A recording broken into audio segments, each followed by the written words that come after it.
Hey beekeepers, welcome back to the Hive Doctor, your beekeeping mentor. Today I'm going to be showing you my prep work and how I'm going to be getting ready for the nectar flow, which is coming up very soon in my area. And hopefully you can pick up some nuances, tips and tricks from today that maybe you haven't thought of before, so that you can get your own apiaries, however many hives you have, whether it's 1 or 1,000, so that you can get those ready for your own nectar flow in your area. So stick around.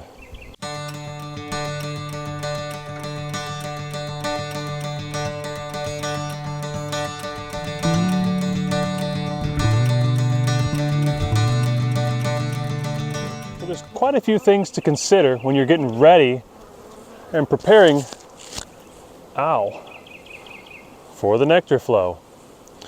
One of them is not standing in a bee yard without some kind of veil or protection. The rest is, as you can see here, hopefully at the height that I've got the camera set today, I maintain my brood nests in 1.5s. That's 1 deep and 1 medium honey super. I have found that that works best in my area, my climate, better than a single deep and better than a double deep. It seems to be the sweet spot for running a brood nest. So the very top box I've got on my bees right now, they're quilting boxes, and I run them year round. In the cold months, they're full of cedar chips, and I'll empty those out probably sometime at the end of April, which is roughly mid-spring. So you can equivalent that to your area. But when I empty the cedar chips, I still keep the quilting box on top because it still creates a nice buffer so that my colonies don't get too hot sitting out in the sun. And I have found that beehives out in the sun do way better and have lower mite counts than hives that are in the shade for the majority of the daytime. Today I'm going to be showing you how I've prepped for the honey flow this year. I've got 30 new medium honey supers already filled with brand new frames and BPA-free plastic inserts. I like to use those because it helps me against wax moth, but also because I sell honey a lot to local retail stores, online, and I need that first year comb to be able to stay in the frame and not blow out during its first run through an extractor. So it works for my operation. It may not necessarily be the thing that you use, but I love it. It's always served me well, and the bees draw out just fine. I also want to go over some of the nuances when it comes to hive strength that I've noticed and I've learned through the years of beekeeping when it comes to drawing out comb, and also talk to you a little bit about something very related to that, and that is the strength of honey flow. How do you know if it's a strong flow or not, a nectar flow? I use those words interchangeably. So let's go ahead and check out what I've got ready to put on the bees here in just about a week, so that you can see what's going on and let you know about what some of my next moves are going to be, so that hopefully you'll be able to prepare for your nectar flow in your area. When it comes to putting on brand new frames, you'll want to do that during a nectar flow. There's 2 reasons why your brand new frames, whether it's plastic inserts or whether it's beeswax foundation, or if you're foundationless, why the bees aren't drawing out that comb and creating the beeswax needed to put brood or honey into.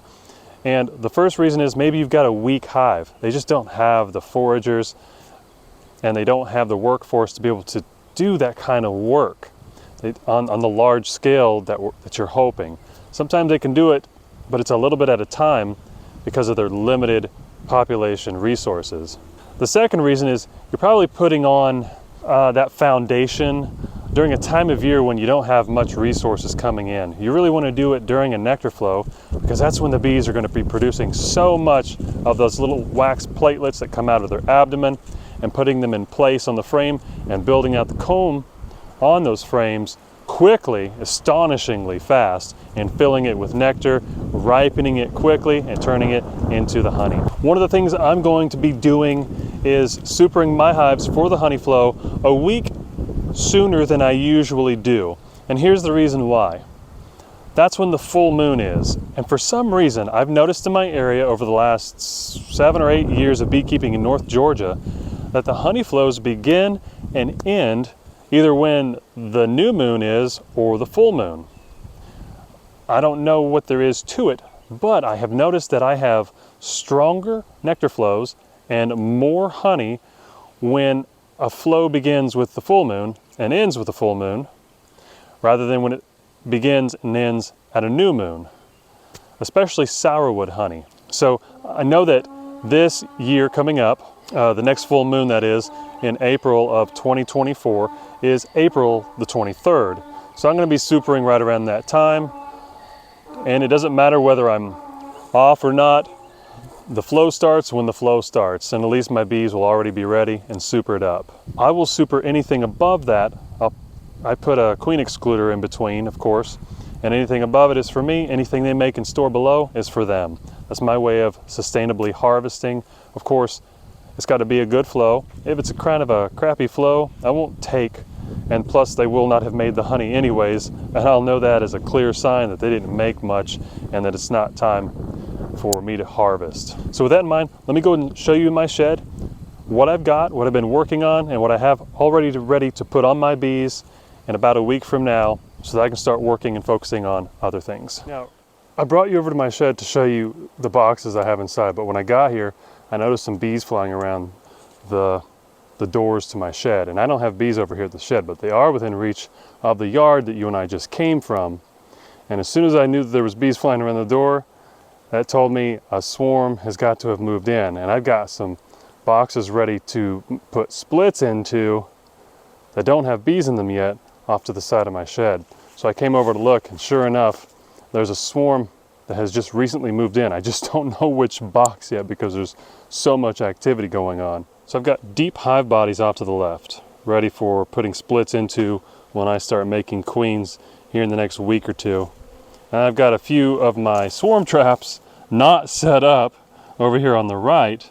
They're just stacked here ready to put up into my apiaries when I had time to get around to it. But I think a swarm probably moved into this bottom one here. Although there's bees snooping around a lot of these boxes, the most activity is right here. So that's pretty cool. You can catch swarms that just move into old equipment that's just sitting around without having to bait it. And in fact, that's how I caught all my swarms in Florida pretty much. They would just move into our old equipment without us even trying. So at the moment I've got a lot going on in my shed, but I've got my supers stored in here for when I'm ready to put them out next week. That's 20 of them right there. And that's another stack of 10. And they're all 10 frame boxes filled with brand new frames and inserts. So that's 300 frames.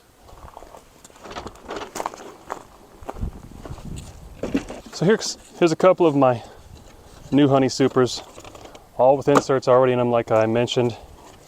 Some of the things I want to help you understand is by the example from me in my area. So this is bare foundation. It's really only going to be drawn out on a nectar flow, which I have coming up, because that's when the resources are really coming in. So when I put this on, it's going to take them a little while to warm up to it, and for enough of the area to begin getting in such enough bloom from those major sources of nectar to start making my bees feel like they need more room to store. It's at that point they're going to start drawing this out with wax and filling it with honey. So on my first nectar flow of the year, which is my largest one, they're going to fill the majority, if not all, of every frame and every box. In fact, I'm not sure if I have enough boxes for the nectar flow this year. It's my ultimate goal to have 2 to 3 medium honey supers per hive that I operate. But after they draw this out and I extract it, that's my wildflower for the year, this spring, then I've got about 2 weeks to get ready for my summer nectar flow, which is sourwood. But the good news is that this will already be drawn out full of beeswax and comb, so that they'll make sourwood much more easily and a lot more faster, because they won't have to draw this out on that nectar flow.